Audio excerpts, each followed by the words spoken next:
só informando vocês, iniciei a gravação desse vídeo, ok? E a partir de agora, nós vamos dar continuidade ao conteúdo programado em relação à ementa da disciplina de construções rurais. Nós vamos falar sobre telhados.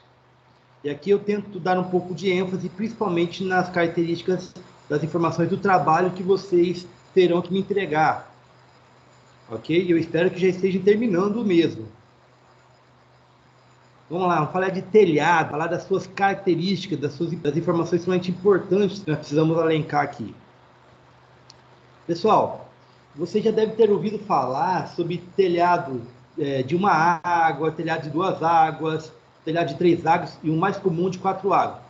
Na realidade, o mais havia comunicado a mim na aula passada que gostaria de fazer um trabalho usando uma tesoura de um telhado de uma água, né, a mais? E aí, professor?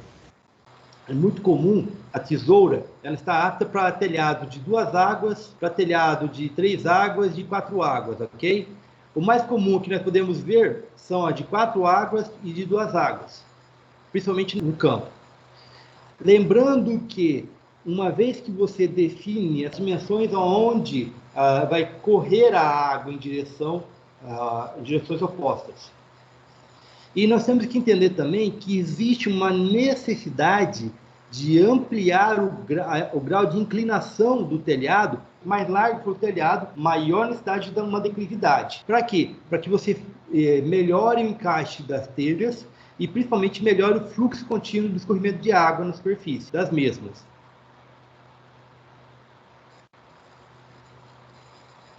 Aqui eu tenho que lembrar vocês que a estrutura do telhado em construções rurais é feita geralmente de madeira ou de material metálico e tem como objetivo receber a armação em forma de tesoura. Observem aqui, nós temos aqui formando um triângulo, né? E na realidade que é um formato básico de uma tesoura.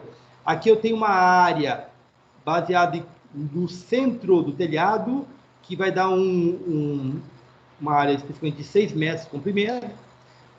E se você observar aqui claramente, o meu telhado tem um comprimento aqui de 10 metros. Então, toda essa região baseada aqui, que a gente pode observar, tem uma representação gráfica de um telhado de 2 águas. Você pode verificar que existe o quê? Uma inclinação. Quanto maior for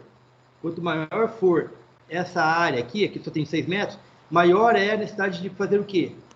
De ampliar o quê? O ângulo da inclinação, para que o seu telhado tenha o melhor aproveitamento para escorrimento de água.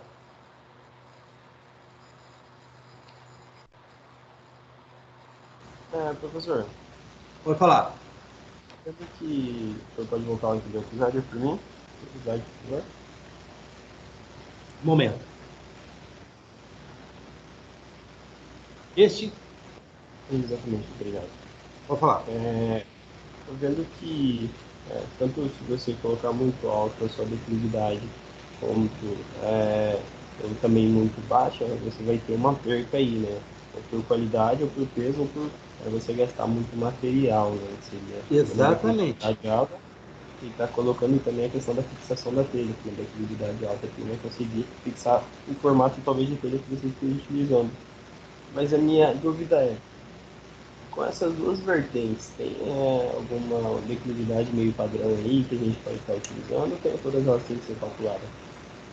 Olha aqui, anteriormente, se você olhar nesse quadrante aqui, no quarto quadrante, ó, tá vendo o mouse aqui? Sim, sim. O mouse está rodando, né? Aqui está o quadrante que eu quero mostrar para você. O que você observa aqui? Quanto maior a distância, ou seja, quanto maior o tamanho da distância do ponto central do meu telhado, maior vai ser o quê? A inclinação, o ângulo de inclinação da minha tesoura, que forçará o quê? A altura do meu telhado. Por quê? Porque se você tiver um telhado muito grande e, consequentemente, a inclinação for muito baixa, você não vai favorecer o escorrimento da água superficial. Ela vai acabar acumulando ali dentro. E aí vai condicionar o quê? O que você acabou de falar anteriormente. Vai aumentar o peso em cima deste material, forçando o mesmo para baixo. Entendeu? Se você aumenta o ângulo, você aumenta a declividade e, consequentemente, você faz com que a água escorra mais facilmente. Então, tendo em vista essa imagem aqui, então se eu tenho uma tesoura de 3 metros, minha declividade tem que ser de 35%, e assim Isso, sucessivamente. exatamente. De 3 metros, aproximadamente 35%. 4 metros, 37%. 5 metros, aproximadamente 39%. 6 metros, 41%. 7 metros, 43%. 8 metros, aproximadamente 45%. 9 metros, aproximadamente 47%. Deu para entender? E observe que a altura aqui, a altura que Aumenta, né? equivale a isso aqui, você vai vendo, para 9 metros de comprimento, eu tenho que ter uma altura aproximadamente de 4 metros e 30. Entendeu? Para poder dar este ângulo aqui de 47. Entendeu mais? Entendi, professor. Alguma outra pergunta, pessoal? Vocês têm que observar claramente que estas informações são extremamente importantes, por quê? Para que você entenda que quanto maior o comprimento for, você tem que entender que a altura do meio do telhado, ou seja, da tesoura, ela tem que respeitar uma altura. Por exemplo, 3 metros, eu tenho que ter 1,10 m de altura.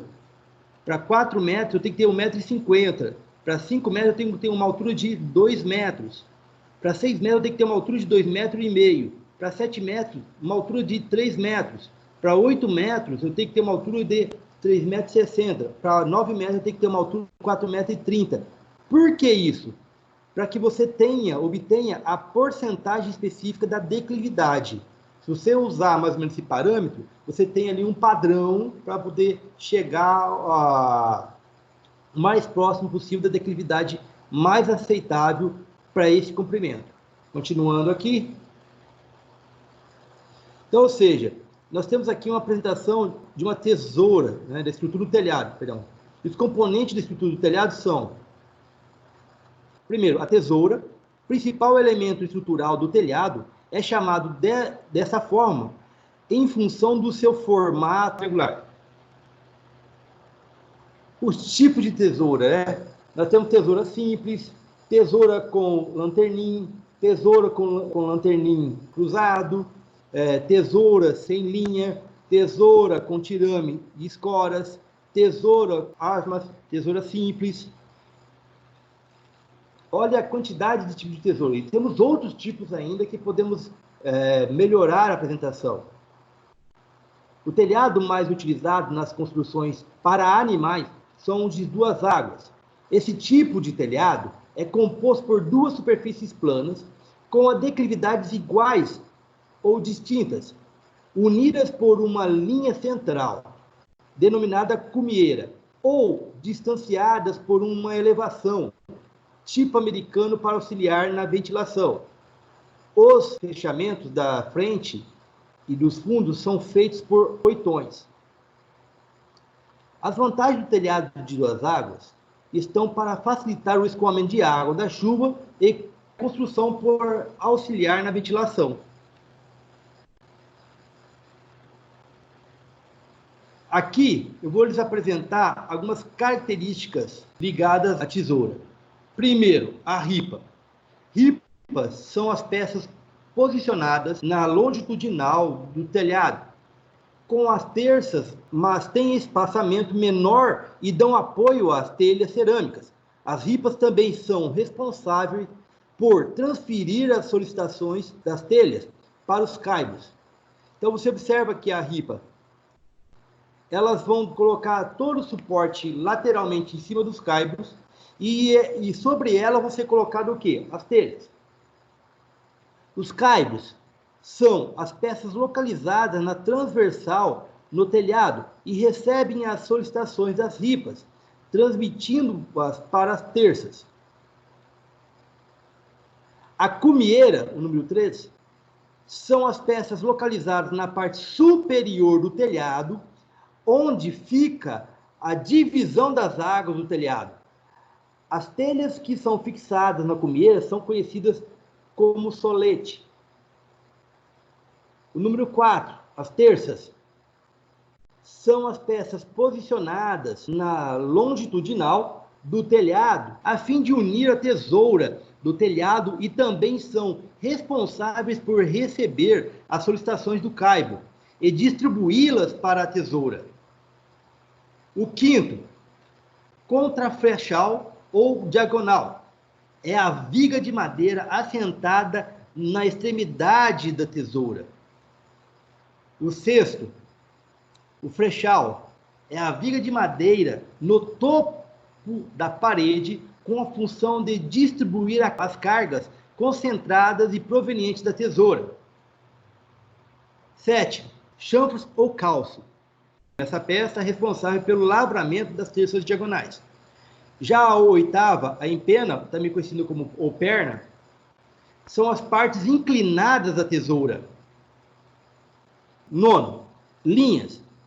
São as peças posicionadas na parte inferior da tesoura e distribuem as solicitações das tesouras para as vigas ou pilares da instalação ou qualquer outra peça que faça a função estrutural. Seguindo aqui. Décima, pendural ou pendural central. É a peça vertical central da tesoura, a qual recebe as solicitações das peças posicionadas nas diagonais. Se você observar aqui, ó, o 10 aqui, é essa justamente bem no centro da tesoura. É ela que nós vamos considerar a altura da tesoura. 11, a escora ou asnas. São peças de ligação entre a linha e a perna. Encontram-se geralmente em posição oblíqua ao plano da linha. Denomina-se asnas a que sai do pé do pendural as demais escoras. Geralmente trabalham a compressão. 12º, pontalete, montante ou pendural. É a peça vertical da tesoura, a qual recebe a solicitação das peças posicionadas nas diagonais. 13º, ferragem ou estribo, ou batorel. É uma peça de ferro batido que une o pendural das tesouras ao tirante. É obra maciça de alvenaria para reforçar as paredes, sujeita a fortes empuxos laterais. 14º, ferragem ou conjuntura. É o material metal de base, solda, material granulado, cobre ou carvão, colado junto à raiz, com a finalidade de suportar o metal fundido durante a execução da sondagem. Pessoal, deu para entender cada uma das características especificadas dentro da tesoura?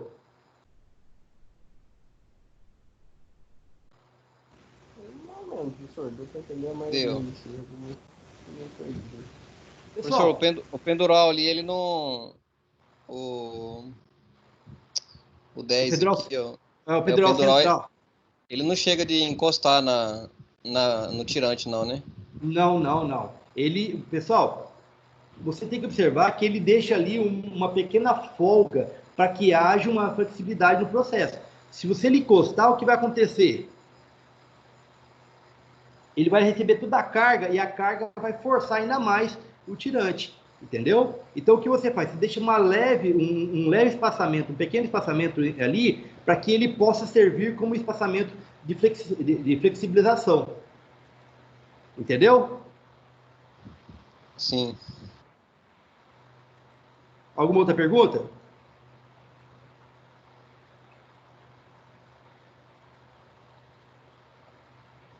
Ok? Podemos continuar? Podemos? Então, seguindo aqui, vou lhe fazer uma pergunta bem rápida. Sem medo de errar. Nessa figura, identifique as peças da tesoura e enumere a coluna à direita, de acordo com a correspondência da coluna à esquerda. Beleza. Se você observar aqui, nós temos o número 1, que refere-se à letra A. O número 2, que refere-se à letra B. O número 3, que refere à letra C. O número 4, que refere-se à letra D. E o número 5, que refere-se à letra E. Quais desses aqui na figura corresponde ao pontalete, a perna, a escora, o pendural e a linha?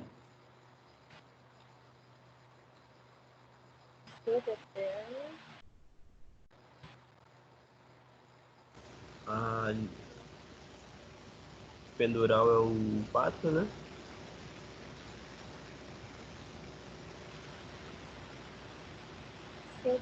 É a perna, não é?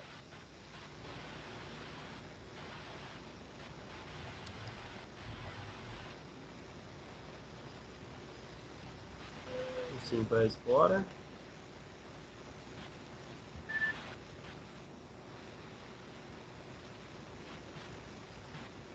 A 2 é a linha.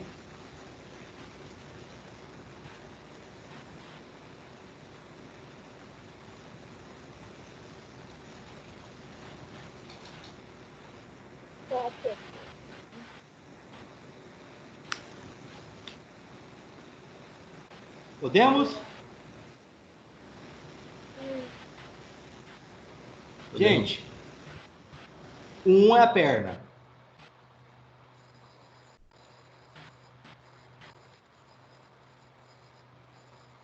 O 2 é o ponta-leite.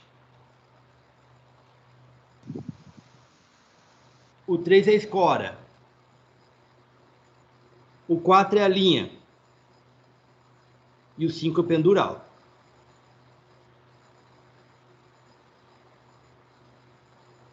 Ok? Não se preocupe, mas é interessante vocês fazerem uma leitura para pelo menos ter uma noção especificamente das características especificadas aqui. Combinado?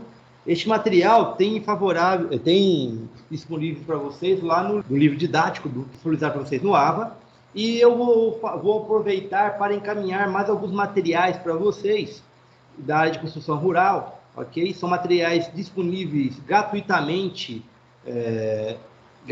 na internet, ok? Para que vocês tenham melhor compreensão sobre essas características. Eu peço a vocês que depois me cobrem lá no grupo do WhatsApp e eu vou fazer esse encaminhamento. Ok? Acertou aí, mais? Paz, eu errei umas 2 ou 3 aqui, professor. Roberto, Vitória, Odil, Então, boa noite. eu achei que do meio era o pendural 2. Então, o 2 aqui, pessoal, o 2 é o ponta-leite, é o central lá, lembra? Ponta-leite, centro. O que não encosta, né? Isso, exatamente. Ah, Pode ver aqui é que eu embaixo. confundi o pendural com o pontalete. Ok. Beleza.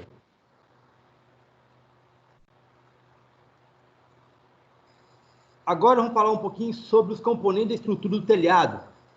Estes são o quê? A tesoura, que nós acabamos de verificar a característica de uma. São muito eficientes para vencer os vãos, sem apoios intermediários. São estruturas planas, verticais, que recebem cargas paralelamente ao seu plano, transmitindo-as aos seus apoios.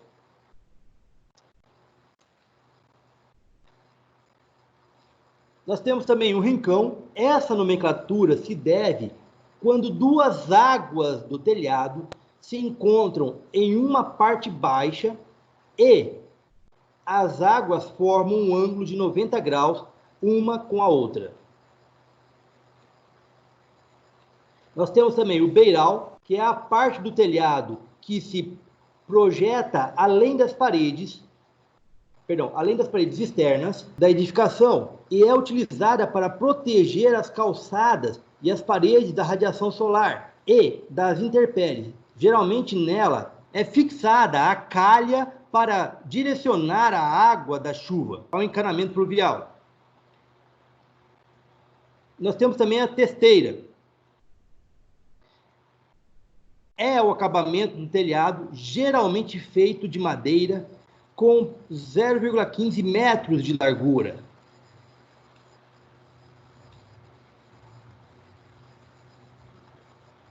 Ok? Deu para observar aqui a informação, aonde está o rincão, Professor, o rincão tá ali onde tá bem escrito as ripas e a testeira, Ó, bem naquele ângulo de 90 graus. tá vendo aqui? Exatamente, tá vendo aqui, ó?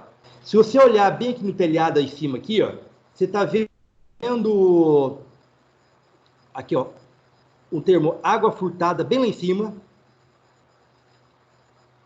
perto do caibo. Sim. Eu tô vendo sim, Ok. professor. Então o termo lá rincão, né? Ele faz essa inclinação aqui, ó, 90 graus. Ok? Então a água furtada dá um nome aqui do escorrimento do processo. Então essa curva aqui, esse ângulo aqui em cima que faz os 90 graus aqui do telhado, este ângulo 90 graus é chamado de rincão.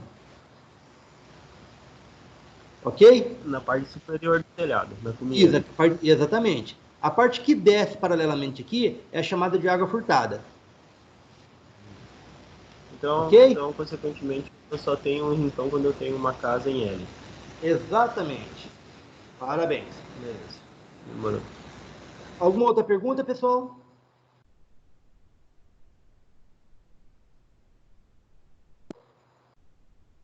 Beleza, dando continuidade aqui.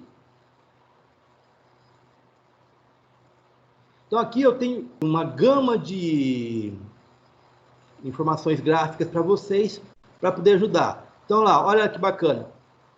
Eu tenho aqui uma tesoura, eu tenho as terças, eu tenho os caibros representando, eu tenho a sobreposição das ripas e por cima eu venho o telhado. Então, dá uma olhada na complexidade que é montar um telhado. Não é bem simples, né? Como a gente imagina que seja.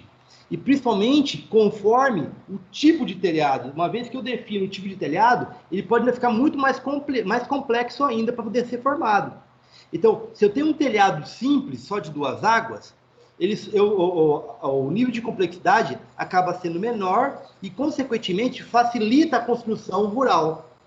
E quanto mais complexo for o telhado, maior a dificuldade da construção. E nós temos que lembrar que na área rural, o mais simples acaba sendo o melhor.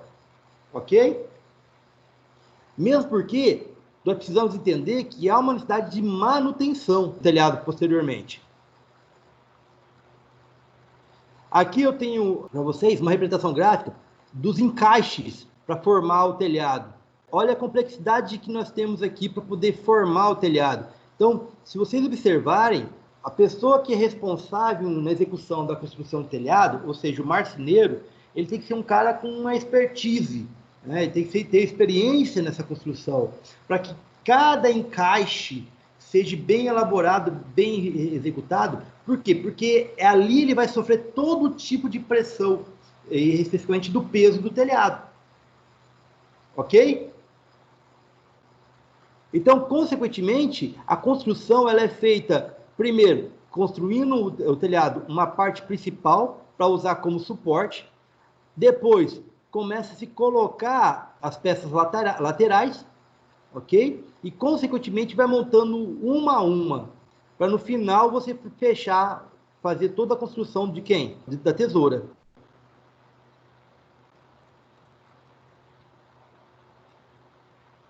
E uma vez que você constrói uma, duas, três, quatro, cinco, seis, várias tesouras, para fazer o quê? Para suportar o peso de toda a estrutura do telhado e distribuir esse peso em toda a sua área do telhado.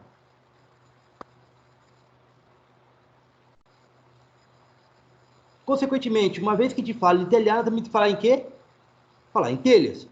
Existe uma grande quantidade, ou seja, uma grande diversidade de telhas hoje no mercado. A utilização mais comum em telhados é a telha de cerâmica, que possui um peso próprio considerável, necessitando de uma estrutura forte. Atualmente, opta-se por telhas de fibrocimento, por exigirem menos da estrutura e pelo baixo preço. As telhas de fibrocimento são materiais com baixa resistência térmica, isto é, propriedade do material em impedir que o calor passe por ele, aproximadamente 0,41 metros quadrados em relação do calor para a telha. Lembrando que nós temos que buscar o maior conforto térmico dentro da estrutura. E normalmente lá na área rural, o telhado é diretamente no campo, então raramente você constrói algum outro tipo de estrutura abaixo do telhado. Por exemplo, a laje. Por quê? Porque o custo é muito alto. Então você diminui os custos construindo o mais básico possível. O que auxilia aqui na redução da troca de calor entre o ambiente externo e o interno? Uma das coisas interessantes é a possibilidade de você pintar de branco ou mesmo utilizar telhas sanduíches, que possuem uma camada da telha metálica e uma camada de material com alta resistência térmica, como o caso da lã de vidro, poliestireno expandido ou outro material isolante, e mais uma camada de telha metálica. Então, olha que bacana aqui. Eu tenho a telha cerâmica, a telha de concreto, a telha esmaltada, telha de vidro, translúcida, fibra de vidro, fibrocimento, caretão, fotovoltaica, PET, PVC, policarbonato, metálica, galvanizada, telha de zinco, gravilhada, termoacústica, por fim, fibra vegetal. Então, olha a diversidade de telhas que nós temos no mercado hoje disponibilizado.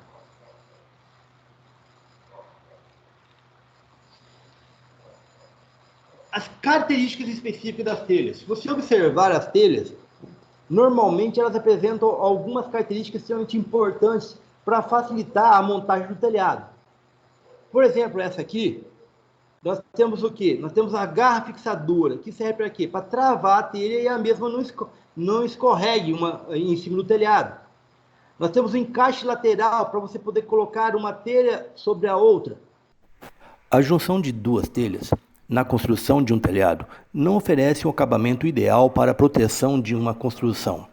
Ao se encontrarem, não fazem a ligação entre si e acaba sobrando um pequeno espaço entre as peças e precisa ser preenchida. Este é o papel da cumeira. Ela tem um formato específico projetado justamente para fazer essa cobertura. Existem diversos modelos de cumeira. Entre eles, nós temos a cumeira Sheldrake.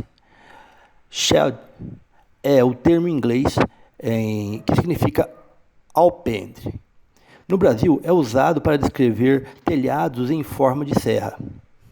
Nós temos a cumeira em perfil, localizada no topo da construção.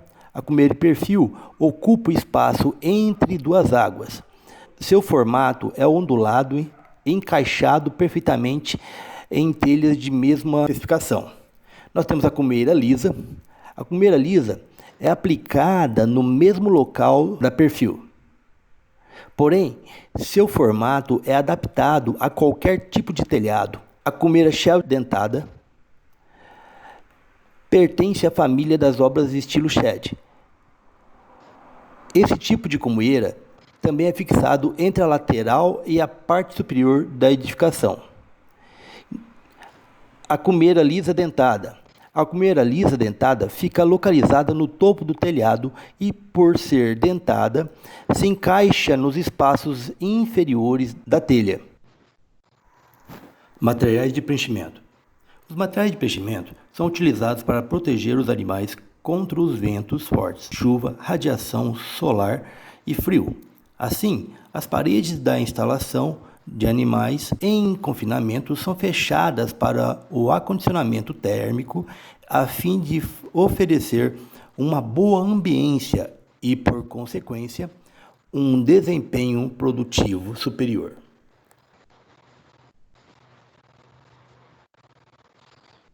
As paredes das instalações são construídas de diversas maneiras e com diversos materiais de preenchimento. Normalmente, para as instalações mais tecnificadas de frangos de corte e suínos, são utilizados diferentes tipos de material de preenchimento em instalações com diferentes tipologias.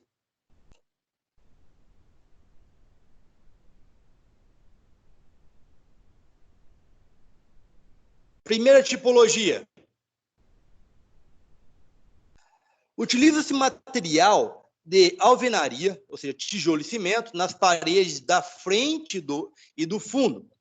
Já as paredes laterais possuem uma mureta de alvenaria de aproximadamente meio metro de altura, e acima da mureta é instalado um telado antipássaros até a altura do pé direito. Em toda a área que compreende a mureta e a tela, é instalado um cortinado de polietileno que pode ser na coloração amarelada, azul na face interna e branco ou prata na face externa, ou preta na face interna e branco e prata na face externa. Esse acortinado pode ser mantido sempre fechado com ventilação artificial ou pode ser manejado para auxiliar a ventilação natural. Então, o que nós fazemos aqui? Aqui a face da frente, nesse tipo de tipologia, ele é fechado totalmente com alvenaria, tanto na face, perdão, na parte na largura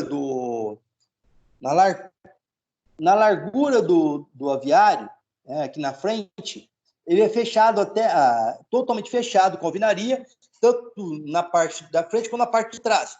Nas laterais, que compreende o comprimento, há apenas a construção de uma mureta de meio metro e acima dessa mureta é colocado um telado. E esse telado ele serve para proteção do quê? Para que não entre animais e também para que não saiam as aves. O lado de fora pode ser fechado utilizando o que nós chamamos de cortinas. Essas cortinas elas podem se manter totalmente fechadas durante toda a atividade, mas neste caso é necessário ser inserido aqui o que nós chamamos de um processo de aeração artificial, ou você pode simplesmente levantar as cortinas durante o período do dia, facilitando o quê? Facilitando a aeração natural. Qual é a vantagem nesse princípio? Uma redução nos custos de energia. Porque se você tem uma aeração artificial, você vai gastar energia durante o dia todo. Então, você vai acabar elevando os custos da produção. Se você pode trabalhar com a elevação das cortinas, você melhora a aeração através da aeração natural e, consequentemente, diminui os custos relacionados à energia aqui na propriedade.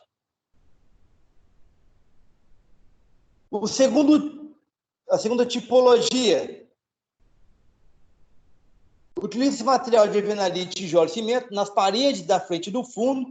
Já nas paredes laterais, possui uma mureta de aproximadamente 1 metro de altura e acima da mureta é instalado um telado antipássaros até a altura do pé direito. A área do telado pode ser preenchida por um acortinado mantido sempre fechado, utilizando a ventilação artificial, ou pode ser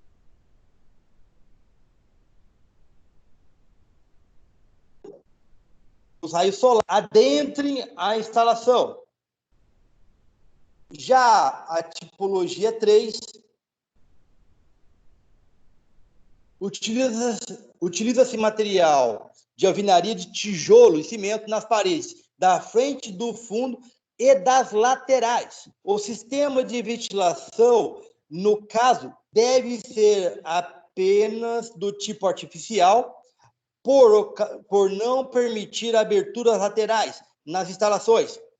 Com todas as paredes fechadas, é possível observar materiais de preenchimento de alvenaria e de alvenaria com isolamento termoacústico através do poliestireno expandido nos espaços vazios dos tijolos. Também pode ser material metálico nas faces externas e de material isolante no centro, bem como de compensado naval e que auxilia no isolamento térmico e na facilidade de limpeza dessa instalação. Ok, pessoal? Vamos lá. Nós temos 3 tipologias. Das três, qual é a mais indicada para a nossa região?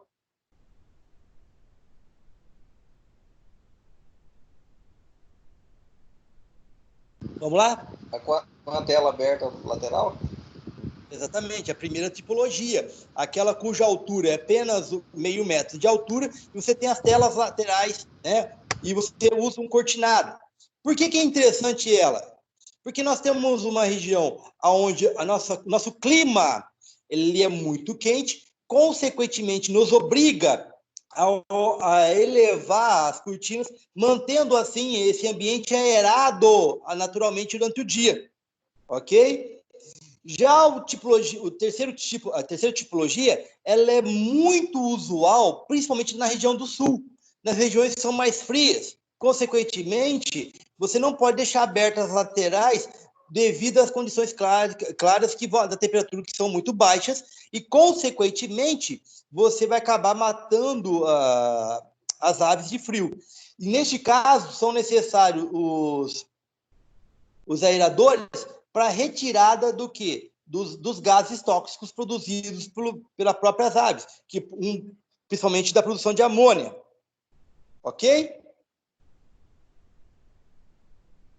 Ok até aqui? Ok.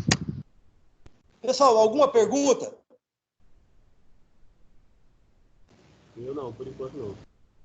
Dimas, Amanda, Por enquanto não, professor. Tudo ok. Gabriela, Luiz, Vitória. Pessoal, só para confirmar, vocês estão ainda aí? Eu tô aqui. Roberto. Também estou aqui, professor. Deu aqui. Mais presente.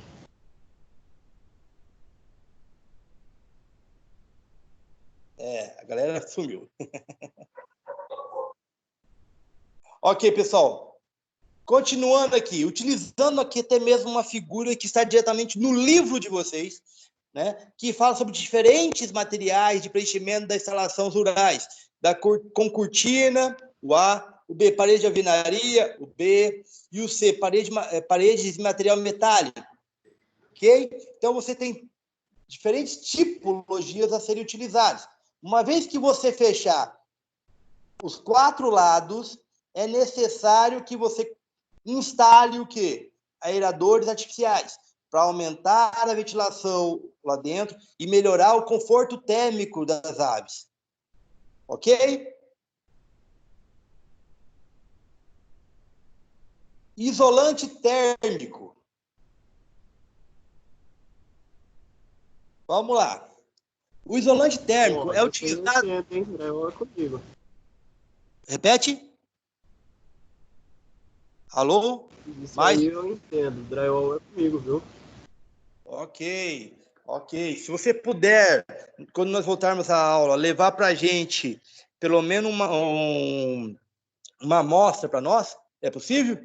Eu vou levar uma amostra que demonstra certinho o sistema completo de drywall e de steel frame também, professor. O senhor vai gostar do sistema de steel. Se você puder me doar a amostra, eu agradeço. Então, doar eu não posso porque não é meu, Eu tô brincando. Pessoal, por que é legal isso? Por que é legal isso? Porque, na realidade, é o seguinte, eu gostaria que, mesmo que vocês não sejam as pessoas que vão ser responsáveis pelo projeto, planejamento, mas pelo menos tem que saber como executar e como trabalhar. Para quê? Para acompanhar se o projeto está sendo bem feito, se está utilizando materiais de qualidade, né?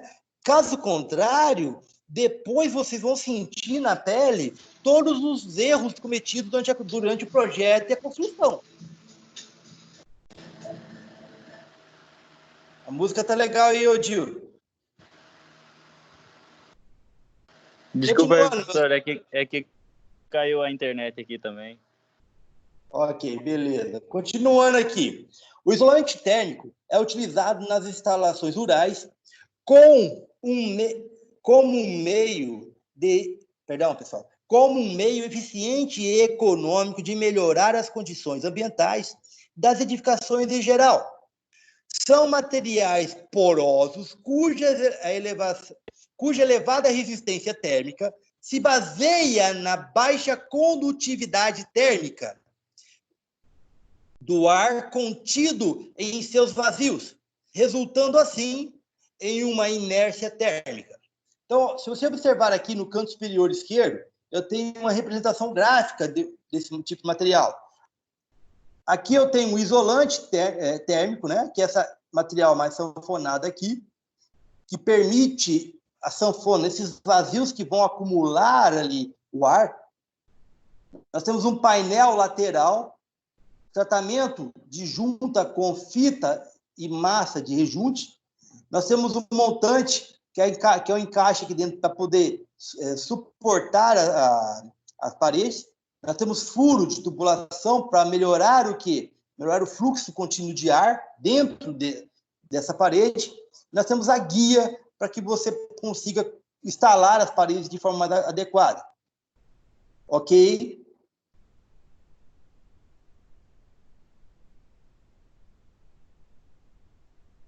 Seguindo aqui, a finalização. Né?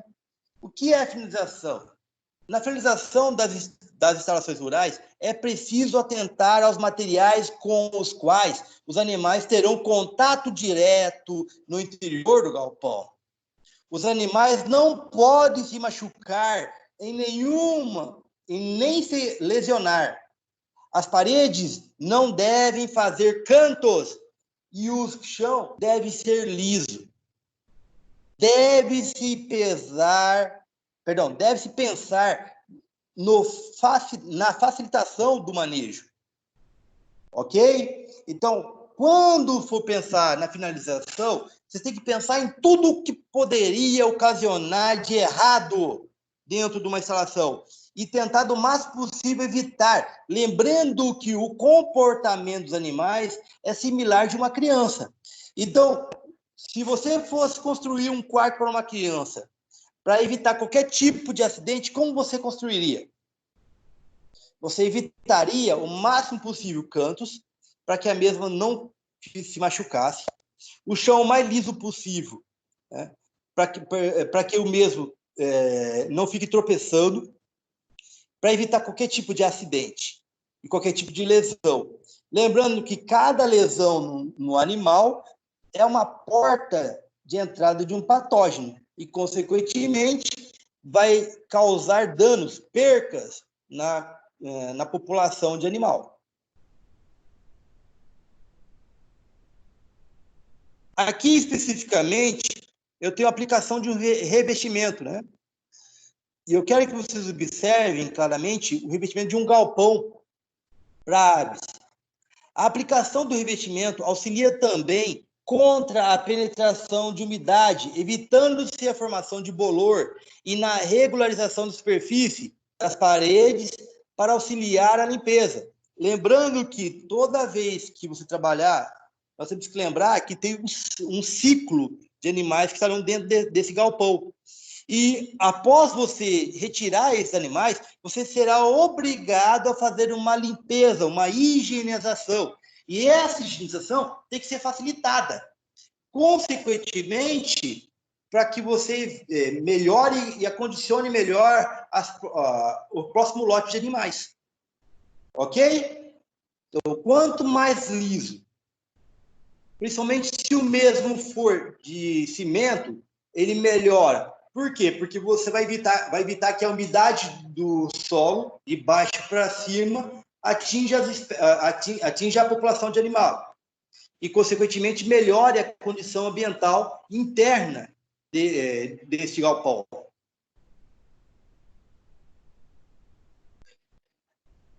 Piso e pavimento. Né? Para aviário, vocês viram, tem que ser liso. Já o piso de granjas de frango, o piso de granja de frango deve ser de cimentado ou revestido com tijolos, assentados em espelhos, ou os quais auxiliam a manutenção da umidade, ou seja, impedem que a umidade do solo entre em contato com a cama de frango, interferindo negativamente na sua qualidade, que está em função da umidade.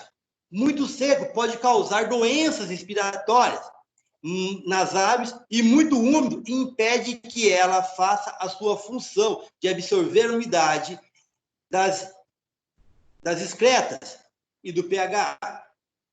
Já o piso de granja de suíno deve ser parcialmente ripado. Se você observar aqui, ó, ele parcialmente ripado. Para quê? Para que melhore simplesmente a limpeza e os cascos do animal ele não escorregue, ok? Lembrando que o casco do animal do suíno, se fosse liso totalmente, ele ficaria escorregando, poderia ali machucar o animal, fazendo o mesmo tombar e gerando lesões ao mesmo. O piso para gado de leite é feito de concreto e deve ter textura suficiente lisa para facilitar a limpeza. Repetindo, suficientemente lisa. No entanto, você também não pode fazer muito liso. Por quê? Porque você também pode ocasionar que o animal aqui ele escorregue e vá cair, lesionando também. Ok? Aqui, meus caros, eu apresento um guia de construção rural à base de cimento. Olha que bacana, bem na capa dele, escrito aqui grátis. Eu vou disponibilizar para vocês este material via PDF, que está diretamente linkado a sites na internet. Ao redor das construções rurais, são construídas calçadas para a passagem de pedestres. Opa!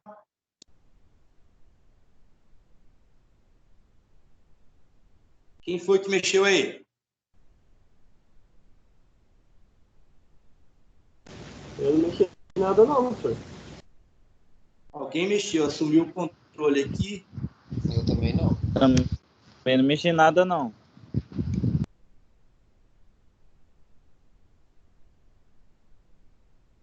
Vamos lá. É você.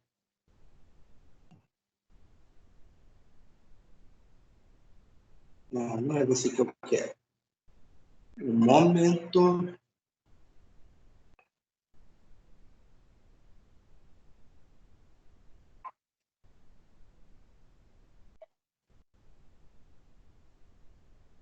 O que aconteceu aqui?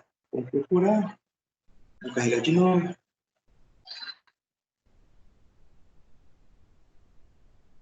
Vamos substituir. Vamos fazer ele entrar de novo aqui.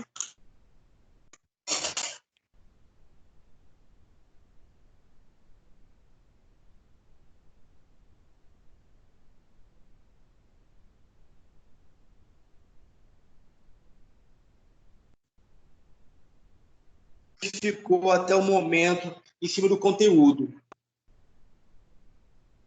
Vamos lá? Alguém apresenta alguma dúvida?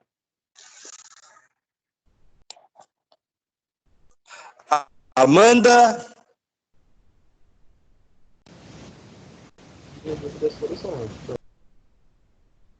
Repete mais.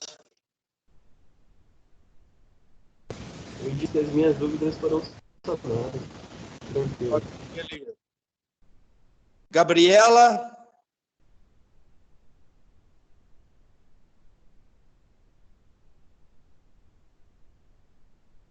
Luiz Silva? Tranquilo por enquanto, professor. Odinho? Voltou, hein? Vou ter que agora... Professor, Pode falar. só essa manta térmica manter a temperatura que está no ambiente. Exatamente. O que acontece? Ela controla a temperatura do ambiente, mantendo ali um conforto térmico mais aceitável para as espécies de interesse econômico, entendeu? Tanto calor como frio, né? Exatamente. Ele mantém uma temperatura ali mais ou menos a mais aceitável. Por exemplo, quando nós estamos na região do frio, você tende a utilizar outros mecanismos para manter a temperatura lá dentro, concorda? Uhum. E na nossa região nós usamos ar-condicionado. Se você tivesse na sua casa, se você utilizasse uma parede com isolante térmico, a utilização de energia seria muito mais baixa. Você sabia disso? Aham. Por quê? Porque o ambiente em si, ele trocaria menos calor com o ambiente externo. O ambiente interno trocaria menos calor com o ambiente externo. Ok? Ok. Sim, professor. Obrigado. Alguma outra dúvida? Por mim, não. Tudo bem aqui. Então, pessoal, voltando aqui ao slide que havia parado, né? Ao redor das construções rurais, são construídas calçadas para passagem de pedestres e para auxiliar na impermeabilização da construção, evitando que a umidade do solo entre em contato com a parede. As calçadas normalmente são feitas de concreto moldado no próprio local, com a espessura de aproximadamente 10 centímetros, para resistir à passagem de algum veículo, ok? É muito importante que seja construído na lateral a calçada. Por quê? Porque toda a umidade que viria do solo, principalmente na época da chuva, ela não vai atingir a parede diretamente. E isso diminui muito a umidade relativa interna do ambiente. Por quê? Porque essa umidade pode ocasionar na criação de bolor. E este bolor pode vir ao quê? Causar doenças respiratórias. Então, cada parte de uma construção, ela vem para dar uma dinâmica relacionada ao quê? Relacionada à questão de conforto térmico, de conforto ambiental das espécies de interesse econômico que está lá dentro. Ok? Aqui, especificamente, eu apresento a vocês uma tabela onde eu posso ter uma ideia de algumas informações, uma relação dos elementos construtivos e seus respectivos materiais e particularidades para aplicação em uma instalação de frango de corte. A cobertura, né? Você precisa do quê? Você precisa de telhas, normalmente telhas de fibrocimento, mantê-las sempre limpas, de preferência na cor branca, para facilitar a reflexão da radiação solar, utilizando, se necessário, forro. Por que nós utilizamos telha branca? A cor branca, ela tende o quê? Ela tende a refletir a radiação solar. A cor preta, ela tende o quê? Assimilar a radiação solar. Então, nas regiões onde a temperatura é muito baixa, você pode observar que o telhado tende a ser mais escuro, tende a ser tonalidade mais preta. Por quê? Porque eles querem aumentar a temperatura interna do ambiente, para que eles se sintam mais confortável. Já em ambiente, por exemplo, no nosso, a temperatura da nossa região é a temperatura mais elevada, então nós utilizamos colorações mais claras, para refletir, para manter o mais fresco possível o ambiente interno. As telhas podem também ser relacionadas de sanduíche, possui adequado isolamento térmico, não necessitando de forro. Já a estrutura pode ser metálica ou material fole. Na metálica, a estrutura de madeira é utilizada na construção rurais, geralmente para telha de cerâmica. A material fole, a estrutura metálica é utilizada para estruturas rurais, geralmente para telhas de fibrocimento. Já o forro, se assim for utilizado, você pode utilizar o cortinado de polietileno ou material fole, ambos utilizados para auxiliar na redução de ganho de calor e radiação solar, mas tem de mantê-lo sempre limpo. O piso de cimento ou espelhado. O piso de cimento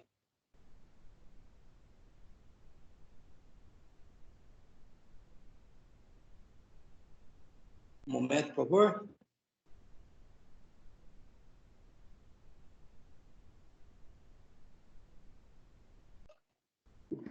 O piso cimentado é de cimento, brita e água, e o espelho, tijolo cerâmico.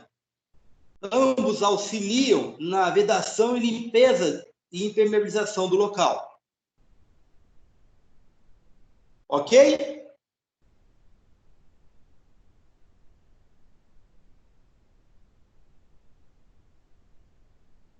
Perguntas?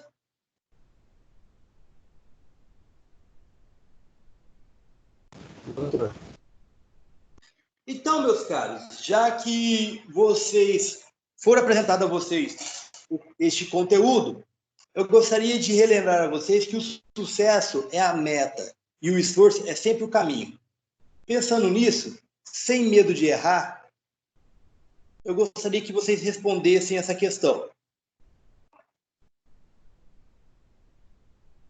Estão enxergando ela aí? Tô sim, professor. Ok. O piso nas construções desempenha a função de alocar, dar sustentação aos animais, impedir que eles escorreguem e evitar que a umidade do solo entre em contato com eles. Entretanto, dentre os vários pisos, sempre há aqueles que é mais adequado de acordo com o tipo de animal que será criado e de acordo com o local da construção em que será alocado. Baseado nessa consideração, assinale a alternativa correta que diz respeito ao piso, utilizados na produção de suínos na fase de terminação. Alternativa A, B, C, D ou E? Vamos lá, quem arrisca?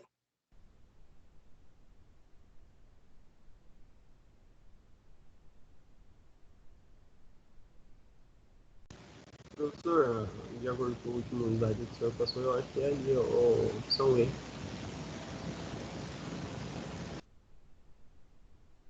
Seguindo aqui, mais alguém?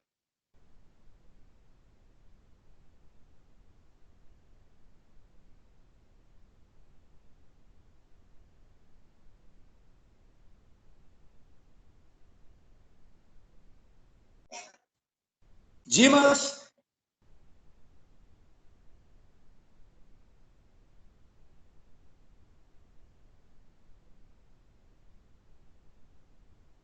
Amanda?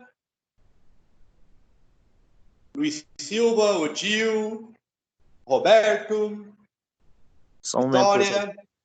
Pensando um pouquinho aqui.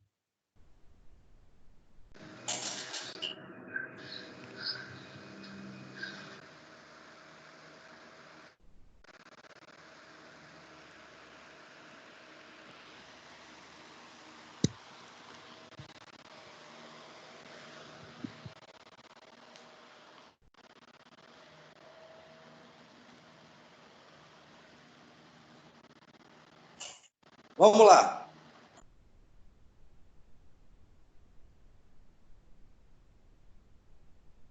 Alternativa C. O piso de granjas de suíno deve ser ripado e liso o suficiente para auxiliar a limpeza, mas também não muito liso para evitar que os animais escorreguem e se machuquem dentro da instalação. Sendo ripados, as excretas se encaminham à fossa para tratamento do resíduo ou armazenamento para outro uso. Ok? Lembrando que nós utilizamos as excreções do suíno para biocombustível, para biodigestores, né? E gerar aí energia. Produção de gás metano.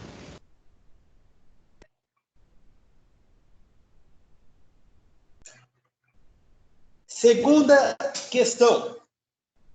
A cobertura é responsável por proteger as instalações da radiação solar e das intempéries. De maneira geral, ela é composta pela estrutura, pelas telhas, e dependendo da instalação rural, também pode conter forro, que faz a separação entre o telhado e o ambiente onde estão os animais. Baseado nas funções básicas da cobertura e todo o conhecimento obtido sobre este elemento construtivo, considere a afirmação a seguir. As telhas de fibrocimento são materiais de resistência térmica e, por isso, é necessário o forro auxiliar das trocas de calor entre o ambiente interno e o externo. Assinale a alternativa que contém os termos que preencham, respectivamente, as lacunas da frase. Alternativa A, B, C, D ou E.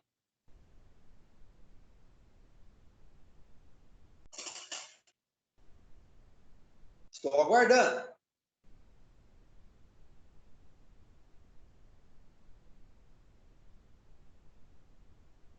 Alternativa aí, professor.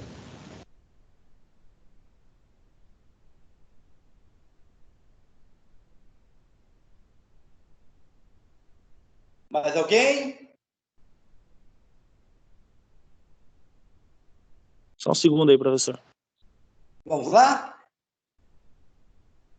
Dando sequência à resposta da questão número 2, a alternativa correta é a E.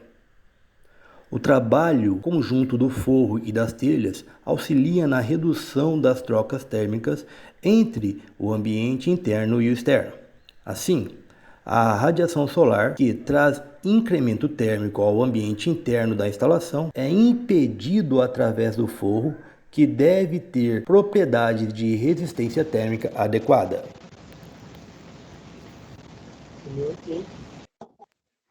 Questão número 3. O isolamento térmico é utilizado nas instalações rurais como um meio eficiente e econômico para melhorar as condições ambientais das edificações em geral. Outro efeito importante relacionado a ele está em reduzir as trocas térmicas do ambiente externo com o interno, ou seja, diminuição da amplitude térmica no galpão durante o período mais quente e mais frio do dia. Assim, são utilizados vários materiais de isolamento para cumprir o papel de isolamento térmico nas instalações rurais. Dentre os materiais de isolamento estudados, escolha a alternativa que possui somente materiais de isolamento utilizados nas construções rurais para produção intensiva de animais. Qual a alternativa é correta? A, B, C, D ou E?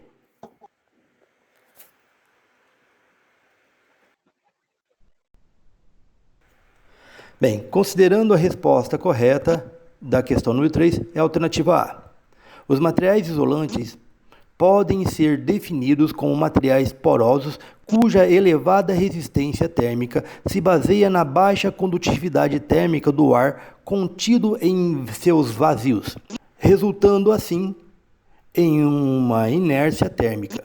Portanto, os materiais isolantes em questão seriam a lã de vidro, o poliuretano, o poliestireno expandido e o pó de madeira.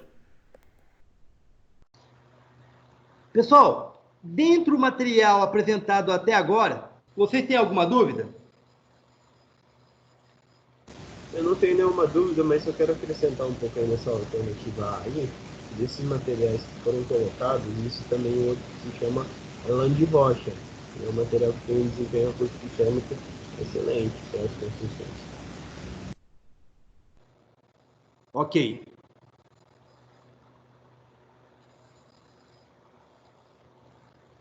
Alguma outra pergunta?